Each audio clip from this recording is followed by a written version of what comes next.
can see them. You can even touch them. They've been appearing in England for almost a century, but no one has been able to explain them. Swirling circles, intricate geometric designs on a grand scale that cut a swathe through vast areas of cropland. Theories abound: meteorological forces, messages from outer space, a man-made hoax. All have been investigated, but the mystery of the crop circles remains as unfathomable as ever. And now, from outback Australia, another clue in this intriguing puzzle. These sounds were recorded in the very centre of one Australian crop circle, far from cities and from civilization. This is the first time they've been broadcast anywhere in the world. And even though the experts have played them over and over, fed them through computer after computer, analysed them and re-analysed them, the secret of these sounds has never been unlocked. The difference between England and Australia is that our areas are totally remote. John Ockertell, a commercial airline pilot, is one of Australia's leading researchers in this highly specialised field. He's seen the circles, heard the sounds, and investigated them thoroughly. The main patterns we get in Australia are basically a complete flattening of the ring. In other words, the whole central process, the whole ring is completely flattened in either an anti-clockwise circle or a clockwise circle. Also, you'll find a star pattern. You'll have a large one in the centre, and to the outside extremes you'll have 4 small ones. So there's symmetry involved. John Ockertell is no newcomer to this research. He's been there since the beginning. The first circle was discovered in Australia in 1940. In the last 50 years or so, hundreds of crop circles have appeared in Australia, all of them in this remote 10,000 square kilometre area around the borders of New South Wales, South Australia and Victoria. Out here it's hot, it's dry, it's wheat country, right in the middle of nowhere. Just over that way is what they call the big desert wilderness. The nearest real town is 2 hours that way. This part of Australia is known as Sunset Country because of the red sandy soil. The white man found it hard to tame, but Aboriginal tribes have roamed here for 40,000 years. It's a land of legends and mystery, none more intriguing than the mystery of the crop circles. It's a mystery that crept into the lives of Rex and Nance Jolly in 1989. They're no-nonsense, hard-working country folk who have worked on the land all their lives. In the summer of '89, all their gambles and their toil was about to pay off. As far as the eye could see was the season's bumper wheat crop, ready for the harvest to begin. When we hired the contractors to come in to strip our wheat, they'd stripped quite a few acres, and then this morning they were sailing along down a rise and they could see ahead of them these things that they'd never seen before. Those things the contractor saw from his harvester were strange circles, perfect shapes, imprinted on the wheat fields. His first reaction was to call Nance and Rex. He just said, "You've got to do something about this. It's once in a lifetime you'd see something like this." But we were amazed and didn't know what to do, we didn't know what we were looking at. When they regained their composure, the first thing the Jollies did was take these photographs. The second was contact the expert, John Ockertell, who set off immediately for Sunset Country. What we discovered was 11 rings. They were in a half-moon shape. The largest were at the top of the ridge, away from the homestead. And as you walk closer towards the homestead and the fence, the rings got consequently smaller. John Ockertell found that the wheat itself was not damaged in any way. The stalks were not broken, just bent at the base.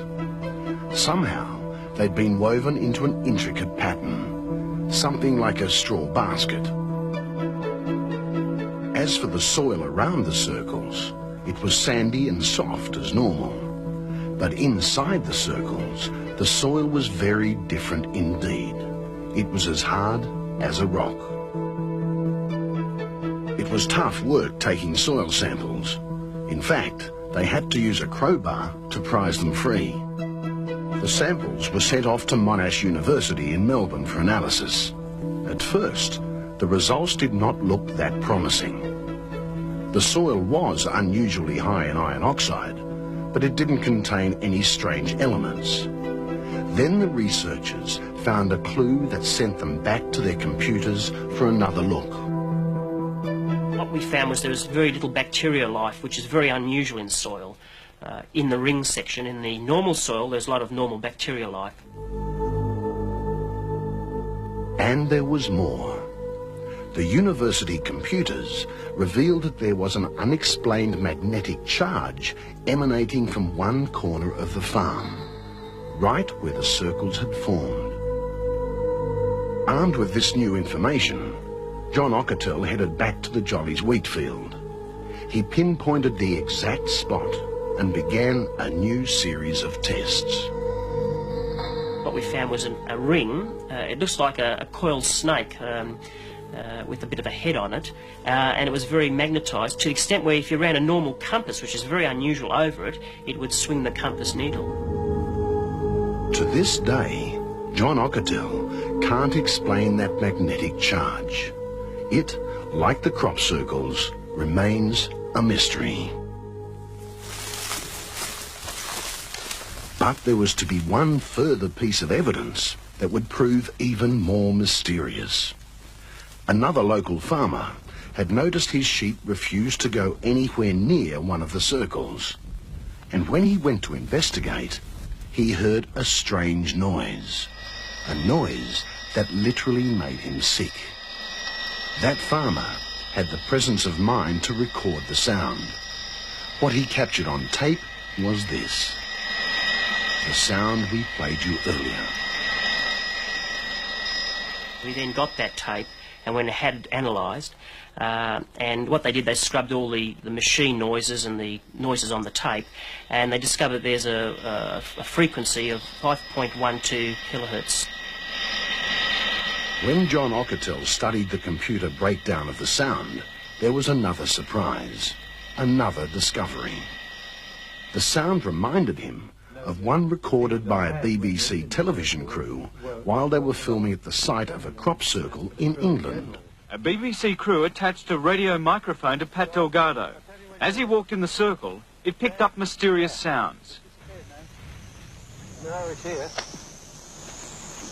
That's a terrible noise, just as you stand in the centre. You getting a noise there, Richard? Very, very bad indeed. Yeah, I can hear it here. I can feel it here. This is our old friend back. It is. Yeah. Is it a pulse? It's like I think it's about here. an electronic sparrow. Really, is the best description. That's it. That's it. Yeah. Yeah. This is the same noises we're having analysed in Sussex now. Just in the centre of the circle. Now the funny thing is that our sound is in the same range as the one that was discovered in England, so it's maybe very important.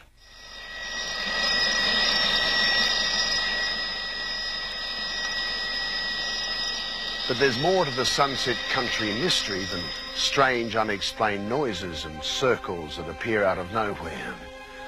It happened on a night just like this, 15 years ago. The sky was still and crystal clear.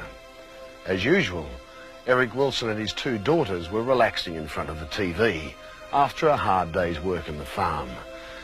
Their peace was about to be disturbed. The dog started to make very peculiar whining and howling noise. It was, well, I hadn't heard before, and I haven't heard it since, actually.